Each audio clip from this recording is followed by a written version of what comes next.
الحمد لله رب العالمين والصلاة والسلام على سيد المرسلين وخاتم النبيين.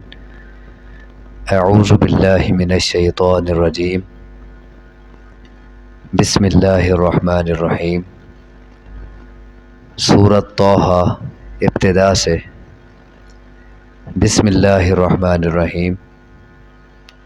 طٰہٰ یہ حروف مقطعات ہیں، یعنی الگ الگ کر کے پڑھے جاتے ہیں. ان کا معنی ہمیں نہیں بتایا گیا، اللہ کو معلوم ہے. ما انزلنا علیک القرآن لتشقی. یہ سورۃ طٰہٰ کی جو ابتدائی آیات ہیں، تاریخی روایات کے مطابق حضرت عمر رضی اللہ تعالیٰ عنہ کے اسلام لانے کا سبب بنی. جب وہ اپنے گھر سے نکلے تھے تلوار لے کے رسول اللہ صلی اللہ علیہ وسلم کی جان لینے کی غرض سے، راستے میں ایک شخص ملا. بھئی آپ کہاں جا رہے ہیں؟ انہوں نے مقصد بتایا. کہا اپنے گھر کی خبر تو لو پہلے، تمہاری بہن تمہارا بہنوئی مسلمان ہو چکے ہیں. تو انہوں نے رخ بدلا، بہن کے گھر گئے. ان کے مسلمان ہونے کا پتہ چلا، بہن کو خوب مارا، لہو لہان کر دیا. لیکن جب ان کا عزم دیکھا، ایمان پہ پختگی دیکھی، تو کہا کہ جو تم پڑھ رہے تھے مجھے بھی بتاؤ، دکھاؤ مجھے. انہوں نے کہا ایسے نہیں، پہلے غسل کریں. غسل کرایا گیا تو انہوں نے یہ آیات پڑھی، سورۃ طٰہٰ کی ابتدائی آیات جو ہیں، جو آج ہم پڑھ رہے ہیں. بس یہ سننے کی دیر تھی کہ عمر جیسا مضبوط اور سخت دل شخص موم ہو گیا اور مسلمان ہو گیا. بسم اللہ الرحمن الرحیم. طٰہٰ ما انزلنا علیک القرآن لتشقی. نہیں اتارا ہم نے آپ پر قرآن تاکہ آپ مشقت میں پڑھیں. اس کے دو معنی ہیں. ایک معنی تو یہ ہے کہ رسول اللہ صلی اللہ علیہ وسلم پر جب وحی نازل ہوئی، جب آپ پر قرآن اترا، تو آپ کی خواہش یہ تھی کہ تمام لوگ مسلمان ہو جائیں، کوئی بھی کافر نہ رہے. اور اسی میں آپ دن رات محنت کرتے، تبلیغ کرتے، اور پھر بھی لوگوں کے نہ ماننے پہ آپ بہت افسردہ ہوتے، بہت غمگین ہوتے، اور اتنا غم آتا آپ کو، اتنا افسوس ہوتا، اتنا پریشانی لاحق ہوتی کہ اللہ تبارک و تعالیٰ نے ایک اور جگہ کہا ہے لعلک باخع نفسک الا یکونوا مؤمنین. لوگوں کے ایمان نہ لانے کے افسوس میں آپ اپنے آپ کو ختم کر بیٹھیں گے، لگتا یوں ہے. اتنا آپ افسوس کرتے تھے، اتنا آپ کو غم آتا تھا. تو اسی لیے اللہ نے کہا ما انزلنا علیک القرآن لتشقی. ہم نے یہ قرآن آپ پر اس لیے نہیں اتارا کہ آپ مشقت میں، تکلیف میں، مصیبت میں پڑ جائیں. آپ کا کام لوگوں کو بتا دینا ہے. یہ آپ کی ذمہ داری نہیں ہے کہ تمام لوگوں کو آپ مسلمان کر کے چھوڑیں. یہ آپ کی ذمہ داری نہیں ہے. آپ کی ذمہ داری صرف لوگوں تک پیغام پہنچانا ہے، لوگوں کو یہ قرآن پڑھ کے نصیحت کر دینا، بس یہ آپ کی ذمہ داری ہے. باقی جس کے دل میں ڈر ہوگا وہ نصیحت لے لے گا، جس کے دل میں رب کا خوف نہیں ہوگا وہ نہیں مانے گا. اس کا حساب وہ آپ دے گا. آپ کی ذمہ داری پوری ہو گئی. الا تذکرۃ لمن یخشی. اسی لیے آگے کہا کہ یہ نصیحت ہے اس کے لیے جو ڈرتا ہے. ایک معنی تو یہ ہے. دوسرا معنی اس کا یہ بھی مفسرین نے لکھا ہے کہ ہم نے آپ پر یہ قرآن اس لیے نہیں اتارا کہ آپ مشقت میں پڑھیں. آپ کیسے مشقت میں پڑھتے تھے؟ آپ اتنا زیادہ رات کے قیام میں تلاوت کرتے تھے کہ کھڑے کھڑے کھڑے تھک جاتے تھے، قدم سوج جاتے. تو اسی لیے اللہ تبارک و تعالی نے کہا سورۃ مزمل میں فَاقْرَؤُوا مَا تَيَسَّرَ مِنَ الْقُرْآنِ، جتنا آسان ہو اتنا پڑھ لیا کرو، اتنا زیادہ اپنے آپ کو نہ تھکاؤ۔ تو یہ معنی بھی ہو سکتا ہے اس کا، ما انزلنا علیک القرآن لتشقی، نہیں اتارا ہم نے آپ پر قرآن تاکہ آپ مشقت میں پڑ جائیں، الا تذکرۃ لمن یخشی، مگر نصیحت کرنے کے لیے اتارا ہم نے اس کو جو ڈرتا ہے۔ تذکرہ کا معنی یاد دہانی، نصیحت، مگر ہم نے اتارا کیوں؟ تذکرہ، نصیحت کرنے کے لیے، لمن یخشی، اس کو جو ڈرتا ہے۔ اب اس سے سوال ہوتا ہے کہ کیا قرآن مقدس صرف ان کے لیے اترا ہے جو ڈرتے ہیں؟ حالانکہ ایسا تو نہیں ہے، رسول اللہ صلی اللہ علیہ وسلم کو قیامت تک آنے والے تمام لوگوں کے لیے نبی بنا کے بھیجا گیا، کافۃ للناس، جسے اللہ نے کہا ایک جگہ کہ تمام لوگوں کے لیے ہم نے آپ کو رسول بنا کے بھیجا ہے، اسی لیے آپ نے تو تمام لوگوں کو نصیحت کرنی تھی، اور لہٰذا یہ قرآن بھی تمام لوگوں کے لیے نصیحت ہوا، سب لوگوں کو سمجھانے کے لیے ہوا، کافروں کو بھی، ایمانداروں کو بھی، جو ڈرتے ہیں ان کو، جو نہیں ڈرتے ان کو، سب کو سمجھانے کے لیے، سب کو نصیحت کرنے کے لیے یہ کتاب ہے۔ تو پھر یہ کیوں کہا کہ نصیحت اس کو جو ڈرتا ہے؟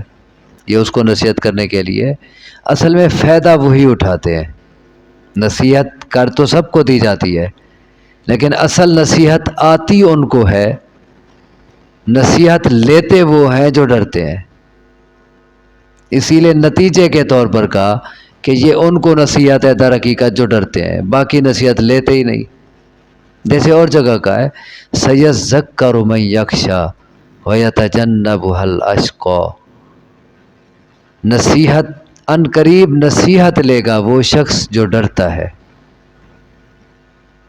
اور نصیحت سے دور رہے گا وہ شخص جو سب سے بڑا بد نصیب ہے۔ جو قرآن مجید کی نصیحت نہیں لے گا وہ سب سے بڑا بد نصیب ہے، جو ڈرتا ہے وہ نصیحت لے گا، اسے سن سن کے اسے اپنی زندگی کا حصہ بنائے گا۔ الا تذکرۃ لمن یخشی، مگر نصیحت کرنے کے لیے اس کو جو ڈرتا ہے۔ تنزیلا ممن خلق الارض والسماوات العلی، یہ تھوڑا تھوڑا اتارا گیا ہے، تنزیل کہتے ہیں تھوڑا تھوڑا اتارنا، یہ تھوڑا تھوڑا اتارا گیا ہے اس کی طرف سے جس نے پیدا کیا زمین کو اور بلند آسمانوں کو، علا کا معنی بلند، اسی سے لفظ ہوتا ہے عالی، اونچا، عالی شان۔ یعنی اس قرآن کی ویلیو تو دیکھیں، اس کی قدر و قیمت تو دیکھیں کہ یہ کسی انسان کا کلام نہیں ہے، یہ تو اس کا کلام ہے جس نے آسمانوں کو، بلند آسمانوں کو پیدا کیا، جس نے زمین کو پیدا کیا، یہ تو اس کا کلام ہے۔ ایک اور جگہ کلا انہا تذکرہ فمن شاء ذکرہ فی صحف مکرمہ مرفوعۃ مطہرہ بأیدی سفرہ کرام بررہ، لوگو سنو یہ نصیحت ہے، انہا تذکرہ فمن شاء ذکرہ، جو چاہے اس سے نصیحت لے، ہر کسی کے لیے کھلا ہے۔ فی صحف مکرمہ، یہ معزز صحیفوں میں ہے، مرفوعۃ مطہرہ، جو اونچے ہیں، پاک ہیں، بأیدی سفرہ، لکھنے والوں کے ہاتھوں میں ہے، کرام بررہ، جو معزز ہیں، نیک ہے۔ تو وہاں بھی کہنے کا مقصد یہی ہے کہ یہ بڑی شاندار عالی شان کتاب ہے، یہ اس کی طرف سے ہے جس نے آسمانوں کو، زمین کو، بلند آسمانوں کو پیدا کیا۔ کون ہے وہ؟ الرحمن، وہ رحمان ہے، علی العرش استویٰ، عرش پر وہ مستوی ہے، وہ رحمان ہے، سب سے بڑا مہربان ہے۔ اور کہاں ہے وہ؟ علی العرش استوی، عرش پر مستوی ہے۔ جو لوگ کہتے ہیں کہ اللہ ہر جگہ ہے وہ غلط کہتے ہیں۔ کچھ لوگوں کا عقیدہ یہی ہے کہ اللہ ہر جگہ ہے، لیکن قرآن کی یہ آیت ان کی تردید کر رہی ہے۔ اس کے علاوہ اور بھی بہت سے دلائل موجود ہیں، قرآن مجید کے، احادیث کے بہت سے دلائل موجود ہیں جن سے سمجھ آتا ہے کہ اللہ ہر جگہ نہیں ہے، بلکہ اللہ عرش پر مستوی ہے۔ ٹھیک ہے، اس کا علم ہر جگہ ہے، اس کی قدرت ہر جگہ ہے، لیکن وہ اپنی ذات کے اعتبار سے عرش پر مستوی ہے۔ عرش پر مستوی ہونے کا کیا مطلب ہے؟ مستوی کا اصل معنی ہے ٹھہرا ہوا، قائم ہے عرش پر ٹھہرا ہے، اصل معنی ہے، لیکن وہ کیسے ہے یہ اللہ کو معلوم ہے۔ اس پر یہ نہیں بولا جا سکتا جیسے فلاں بادشاہ اپنے تخت پر بیٹھتا ہے وہ ایسے ہے، نہیں، نعوذ باللہ من ذالک۔ یوں نہیں کہا جا سکتا کہ وہ عرش پر بیٹھا ہے، کھڑا ہے، لیٹا ہے، یہ تو کیفیت ہو گئی نا، یہ ہماری کیفیات ہے، اس کی کیفیت بیان نہیں کی جا سکتی۔ لیسا کمثلہ شیء، اس کے مثل کوئی نہیں ہے، لہذا کسی کے ساتھ اس کو تشبیہ نہیں دے سکتے کیونکہ اس کے مثل کوئی بھی نہیں، لہذا اس کی تشبیہ دینا حرام ہے۔ امام مالک رحمہ اللہ سے کسی نے پوچھا کہ اللہ عرش پر مستوی کیسے ہے؟ کیفیت پوچھ لی کسی نے، انہوں نے کہا الاستواء معناہ معلوم والکیف مجہول والسؤال عنہ بدعہ والایمان بہ واجب۔ 4 جملے بولے امام مالک رحمہ اللہ نے، جو مدینہ کے امام تھے، مسجد نبوی کے۔ انہوں نے کہا الاستواء، یہ مستوی اسی کا مصدر ہے، الاستواء، عرش پر مستوی ہونا جس کا معنی ہے استواء، رحمان کا عرش پر مستوی ہونا، معنی معلوم، اس کا معنی ہمیں آتا ہے، معنی اس کا معلوم ہے، والکیف مجہول، لیکن اس کی کیفیت کیا ہے نامعلوم ہے، کیفیت کا کوئی پتہ نہیں ہے، کیفیت بیان نہیں کی جا سکتی۔ والسؤال عنہ بدعہ، اور اس کے متعلق پوچھنا ہی بدعت ہے۔ کیوں بدعت ہے؟ کہ جب رسول اللہ صلی اللہ علیہ وسلم نے یہ آیات صحابہ کو پڑھ کے سنائی، کسی ایک نے بھی نہیں پوچھا کہ عرش پر مستوی ہونے کی کیا کیفیت ہے، کیسے ہے وہ، کسی نے نہیں پوچھا۔ تو اب کوئی پوچھے جی کیسے، کیا کیفیت ہے، اب لوگ سوال بنائے ہوئے ہیں، عرش بڑا ہے کہ رحمان بڑا ہے، اور یہ اس قسم کے ایک منطقی سوال جو کہتے ہیں کہ اللہ ہر جگہ ہے، وہ پھر اس طرح وہ فلسفیانہ باتیں کرتے ہیں اور منطقی سوال کرتے ہیں۔ کہا والسؤال عنہ بدعہ، اس کے متعلق پوچھنا بدعت ہے، والایمان بہ واجب، اور یہ بات ماننا واجب ہے کہ وہ عرش پر مستوی ہے، قرآن نے جو کہہ دیا،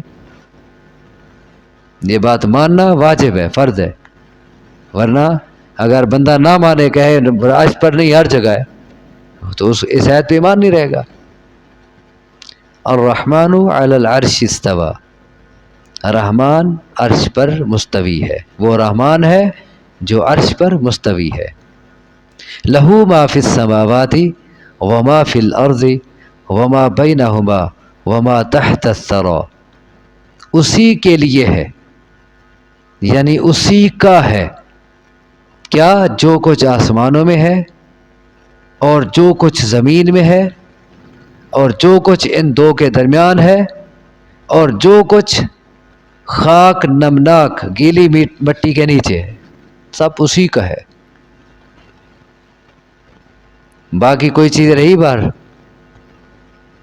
ہر چیز کا مالک وہی ہے، ہر چیز کی ملکیت اسی کی ہے، ہر چیز میں تصرف اسی کا ہے، آسمانوں میں جو ہے سب اسی کا ہے، زمین پر جو ہے سب اسی کا ہے، آسمان و زمین کے درمیان جو فضا ہے اس میں جو کچھ ہے سب اسی کا ہے، اور زمین کے نیچے سرا کہتے ہیں گیلی مٹی، خاک نمناک، نیچے کھودتے ہیں نیچے سارا گیلی مٹی ہے، اس کے نیچے جو ہے یعنی زمین کے نیچے جو ہے وہ بھی اسی کا ہے بھی اسی کا اور جانتا بھی وہی ہے۔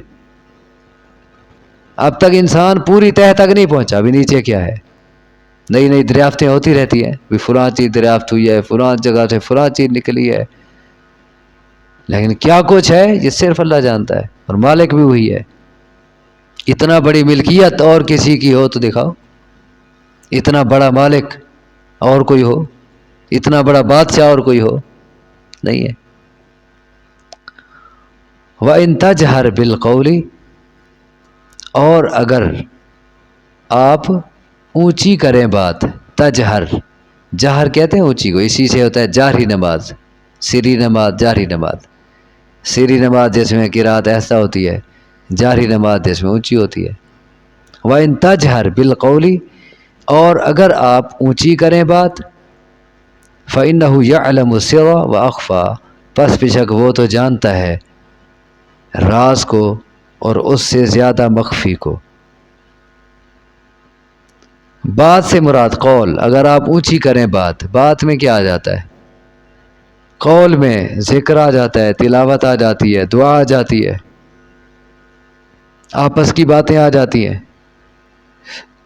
تو فرمایا اگر آپ اونچی اونچی بات کریں یعنی اونچے اونچے الفاظ میں، اونچی اونچی آواز میں ذکر کریں اور اونچی اونچی آواز میں دعائیں کریں، کیا ضرورت ہے؟ وہ تو سر کو جانتا ہے، اسے خفیہ، تضرعا و خفیہ، گڑ گڑا کے خفیہ آہستہ پکاریں، اسے آہستہ ذکر کریں۔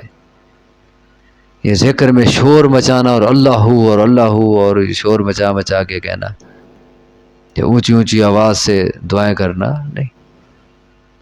ایک دوسرا، تم جو آپس میں باتیں کرتے ہو، اونچی آواز سے باتیں کرو یا آہستہ کرو، مخفی کرو، راز کے انداز میں کرو، اسے سب پتہ ہوتا ہے۔ وَإِن تَجْهَرْ بِالْقَوْلِ، اور اگر اونچی کرو تم بات، فَإِنَّهُ يَعْلَمُ السِّرَّ وَأَخْفَى، پس بے شک وہ جانتا ہے سر کو اور اخفا کو۔ سر اور اخفا کے دو معنی ہیں۔ سر کا ایک معنی تو ہے آہستہ بات کرنا، تم جو آہستہ آہستہ بات کرو، کسی کے کان میں بات کر دی، جانتا ہے۔ اور اس سے زیادہ مخفی وہ کیا ہو گیا؟ جو تم ابھی زبان پہ نہیں لائے، تمہارے دل میں ہے، وہ اس سے زیادہ مخفی ہو گیا، کیونکہ جو کان میں کرے وہ بہت سب سے مخفی ہے ظاہری طور پہ، اور اس سے زیادہ مخفی جو ابھی زبان پہ نہیں آیا، ابھی دل میں ہے، وہ اسے بھی جانتا ہے۔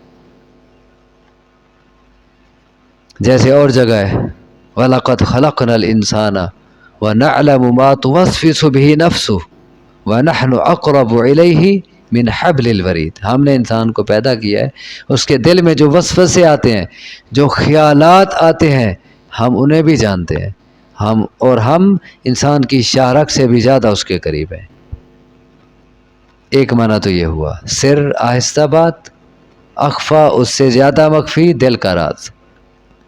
دوسرا معنی سر کا معنی ہے راز، جو دل میں ہے ابھی۔ سر کا معنی اب کیا ہوا؟ وہ راز جو ابھی دل میں ہے، مخفی ہے۔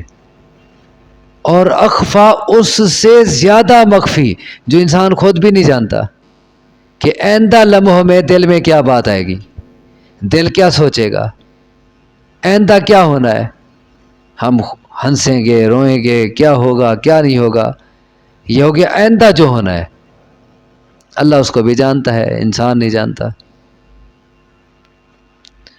فَإِنَّهُ يَعْلَمُ السِّرَّ وَأَخْفَى اللَّهُ لَا إِلَهَ إِلَّا هُوَ، اللہ نہیں کوئی معبود مگر وہی۔ اب بات آئی کہ جو ان مذکورہ صفات سے متصف ہے، جس میں یہ ساری صفات پائی جاتی ہیں جو پیچھے بیان ہوئی ہیں، معبود وہی ہے،